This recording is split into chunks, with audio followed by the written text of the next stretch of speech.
नमस्कार साथियों। आज आप लोगों के लिए लेकर आए हैं बहुत ही महत्वपूर्ण टॉपिक जो आपके कॉम्पिटिटिव एग्जाम के लिए बहुत ही महत्वपूर्ण होता है और अक्सर इस टॉपिक से क्वेश्चन आते हैं, तो ध्यान रखेंगे। टॉपिक है मिनरल्स। मिनरल्स खनिज। खनिज जो है दो प्रकार के होते हैं, एक होता है माइक्रो मिनरल्स, एक होता है मैक्रो मिनरल्स। माइक्रो और मैक्रो मिनरल्स। माइक्रो मिनरल्स जो है अल्प खनिज, नाम से ही पता चल रहा है अल्प खनिज। हमारे शरीर को यह कम मात्रा में, बहुत ही कम अमाउंट में इसकी आवश्यकता होती है। मैक्रो मिनरल्स जो है यह हमारे शरीर को माइक्रो मिनरल्स के कंपैरिजन में ज्यादा चाहिए होता है, थोड़ा इसका अमाउंट ज्यादा होता है। हमारे शरीर के लिए यह ज्यादा अमाउंट में चाहिए।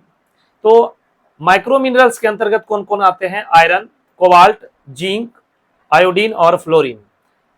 तो ध्यान रखेंगे, iron, cobalt, zinc, iodine, fluorine ये किस प्रकार के मिनरल्स हैं?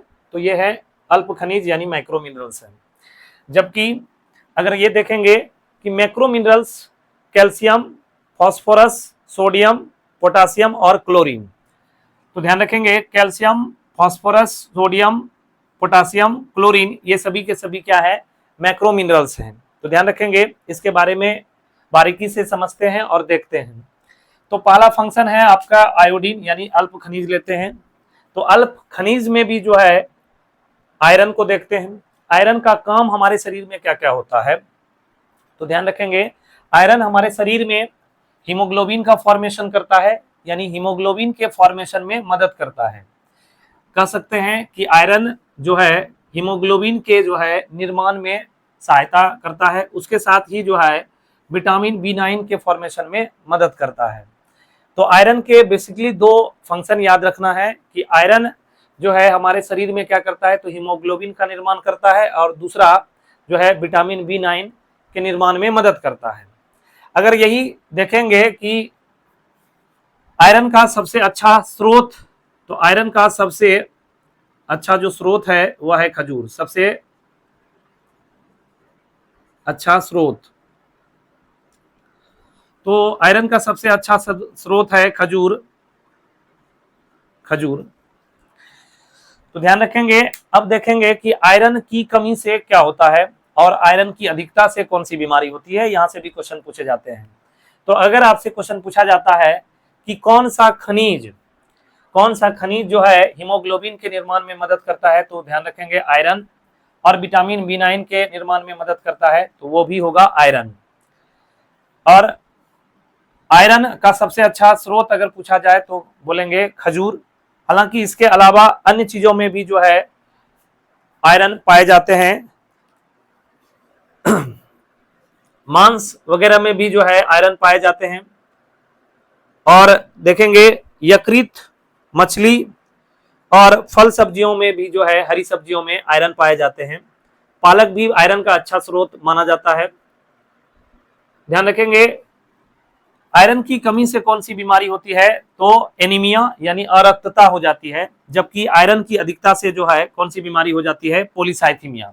इसको दूसरे तरीके से समझते हैं, जैसे आयरन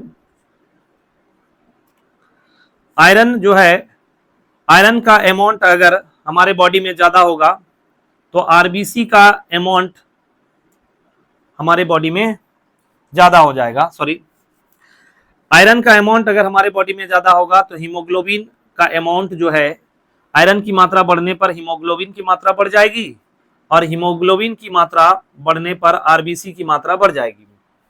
इसी तरह से अगर हमारे शरीर में आयरन ज्यादा होता है तो हीमोग्लोबिन ज्यादा होगा, हीमोग्लोबिन ज्यादा होगा तो आरबीसी ज्यादा होगा।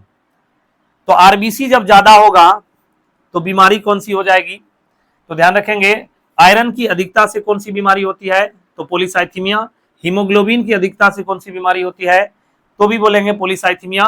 और आरबीसी की अधिकता से कौन सी बीमारी होती है? तो भी बोलेंगे पॉलीसाइथीमिया। क्यों? क्योंकि जो है आयरन ही बनाता है हीमोग्लोबिन और हीमोग्लोबिन ही बनाता है आपका आरबीसी। तो तीनों प्रश्न यहां से याद हो जाएंगे, आयरन की अधिकता से भी पॉलीसाइथीमिया और हीमोग्लोबिन की भी अधिकता से पॉलीसाइथीमिया और आरबीसी की भी अधिकता से पॉलीसाइथीमिया नामक बीमारी हो जाती है। ध्यान रखेंगे, पॉलीसाइथीमिया को जानेंगे कैसे? नॉर्मली क्या होता है कि अगर किसी नेल या जो है किसी जगह अगर गहरी चोट पड़ती है तो उस जगह आरबीसी इकट्ठा हो जाता है।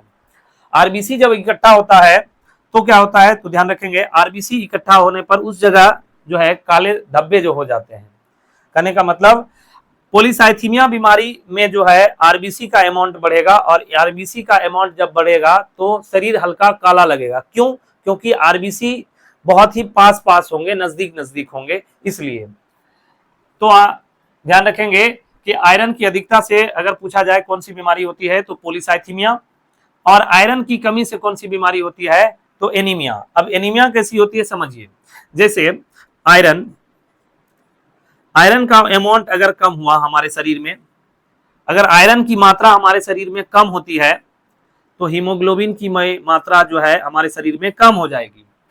जैसे ही हीमोग्लोबिन की मात्रा हमारे शरीर में कम होगी तो आरबीसी यानी रेड ब्लड कॉर्पसेल की मात्रा कम हो जाएगी, और खून की कमी को ही क्या कहते हैं, एनीमिया। तो यहां से भी 3 प्रश्न आपको याद रखने होंगे। आयरन की कमी से भी पूछे तो एनीमिया बताना है, और हीमोग्लोबिन की कमी से भी पूछे तो भी एनीमिया बताना है, और आरबीसी की भी कमी से पूछे कि कौन सी बीमारी होती है तो एनीमिया बीमारी होती है। ठीक है, तो आगे ध्यान रखेंगे।